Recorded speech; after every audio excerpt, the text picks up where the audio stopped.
Want to hard reset your Apple Watch? I'll guide you through the process step by step so you can get it done quickly and safely. In the meantime, don't forget to like this video, subscribe to my channel, and share it with your friends. So, first, start by opening your Apple Watch's main menu. From there, tap on the Settings option. Once you're in Settings, scroll down a bit until you find General.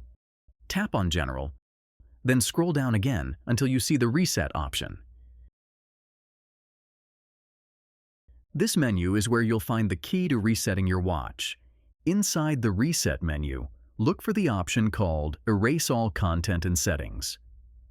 Just below it, you'll find a brief explanation that erasing won't remove the activation lock. This lock is important because it prevents anyone else from using your watch if it's lost or stolen. If you want to get rid of activation lock, you must unpair your Apple Watch from your iPhone before erasing it. This step is crucial, so keep it in mind as a warning. Once you're sure everything is ready, go ahead and tap Erase All Content and Settings. The watch will then ask for confirmation by requesting the passcode you set up previously. Make sure you remember this code and enter it carefully. After confirming your passcode, you'll be able to erase and reset your watch completely. That's it. Your Apple Watch will be reset and ready to set up again or hand over safely. If this guide helped, feel free to share it with anyone who might need it.